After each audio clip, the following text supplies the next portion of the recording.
ಎಲ್ಲರಿಗೂ ನಮಸ್ಕಾರ. ಹೇಗಿದ್ದೀರಾ? ನಾನು ಚೆನ್ನಾಗಿದ್ದೀನಿ. ನೀವು ಸಹ ಚೆನ್ನಾಗಿದ್ದೀರಾ ಅಂತ ಅಂದ್ಕೊಂಡಿದ್ದೀನಿ. ನಾವು ಒಂದು ಕ್ಲಾಸಲ್ಲಿ ಸ್ವಂತ ವಾಕ್ಯ ಪದದ ರಚನೆಯನ್ನು ನಾವು ನೋಡೋಣ. ಈ ಒಂದು ರಚನೆಯನ್ನು ಮಾಡಬೇಕು ಅಂದರೆ ಮೊದಲು ನಿಮಗೆ ಆ ಪದದ ಒಂದು ಅರ್ಥ ಗೊತ್ತಿರಬೇಕು.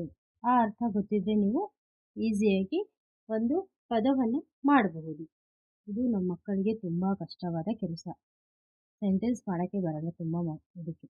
ಯಾಕಂದರೆ ಅವ್ರಿಗೆ ಅರ್ಥ ಗೊತ್ತಿರಲ್ಲ. ಸೊ ಈ ಕ್ಲಾಸಲ್ಲಿ ನಾವು ಆ ಪದದ ಒಂದು ಅರ್ಥವನ್ನು ತಿಳ್ಕೊಂಡು ಅದರ ಒಂದು ವಾಕ್ಯವನ್ನು ರಚನೆಯನ್ನು ಮಾಡೋಣ.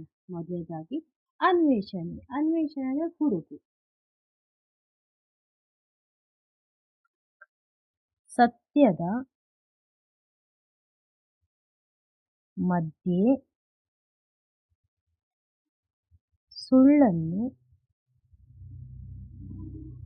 ಅನ್ವೇಷಣೆ ಮಾಡಬೇಕು.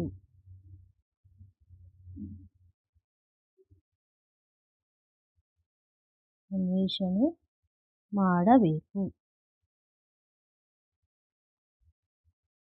ನಂದನ ಉದ್ಯಾನವನ. ನಂದನವನದಲ್ಲಿ ಹೂಗಳು ಅರಳಿರುತ್ತವೆ ಅಥವಾ ನಂದನವನದಲ್ಲಿ ವಿವಿಧ ರೀತಿಯ ಹೂಗಳಿವೆ. ನಂದನ ವನದಲ್ಲಿ ತರತರವಾದ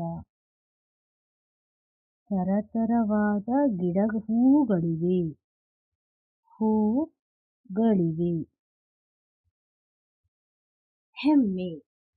ನನಗೆ ನನ್ನ ತಮ್ಮನ ಬಗ್ಗೆ ಹೆಮ್ಮೆ ಇದೆ. ಹೆಮ್ಮೆ ಅಂದರೆ ಗೌರವ, ಅಭಿಮಾನ. ನನಗೆ ನನ್ನ ತಮ್ಮನ ಬಗ್ಗೆ ಹೆಮ್ಮೆ ಇದೆ. ಪ್ರಭು, ರಾಜ. ಪ್ರಭುವು ಪ್ರಜೆಗಳನ್ನು ರಕ್ಷಿಸುವುದು ಪ್ರಭುವಿನ ಕರ್ತವ್ಯವಾಗಿದೆ. ಪ್ರಜೆಗಳ ರಕ್ಷಣೆಯು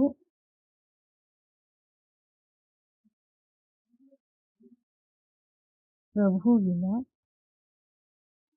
ಕರ್ತವ್ಯವಾಗಿದೆ.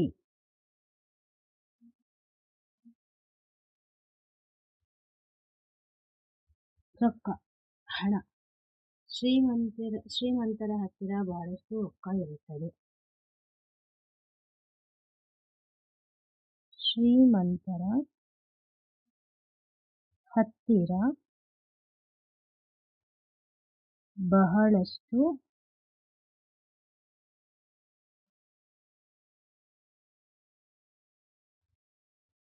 ರೊಕ್ಕ ಇರುತ್ತದೆ. ಜ್ಯೋತಿ, ಬೆಳಕು. ಬಸವಣ್ಣನವರು ನಾಡಿಗೆ ಜ್ಯೋತಿಯಾಗಿದ್ದಾರೆ.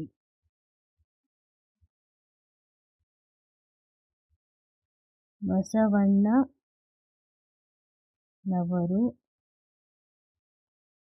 ನಾಡಿಗೆ ಜ್ಯೋತಿಯಾಗಿದ್ದಾರೆ.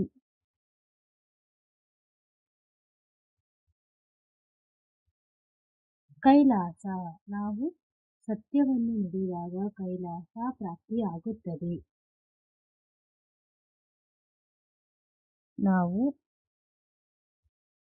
ಸತ್ಯವನ್ನು ನುಡಿದರೆ ನಮಗೆ ಕೈಲಾಸ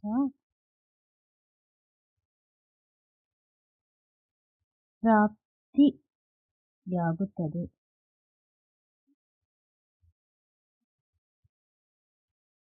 ಸಂಸಾರ ಅಂದರೆ ಕುಟುಂಬ. ನನಗೆ ದೊಡ್ಡ ಸಂಸಾರವೆಂದರೆ ತುಂಬ ಇಷ್ಟ. ಅಥವಾ ನಮ್ಮ ಮನೆ, ನಮ್ಮ ಸಂಸಾರ ದೊಡ್ಡ ಸಂಸಾರ.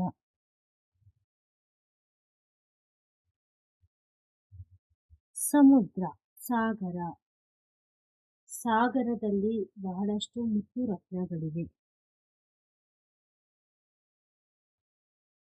ಸಾಗರದ ಅಡಿಯಲ್ಲಿ ಬಹಳಷ್ಟು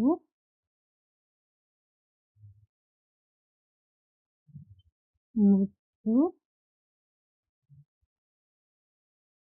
ರತ್ನಗಳಿವೆ.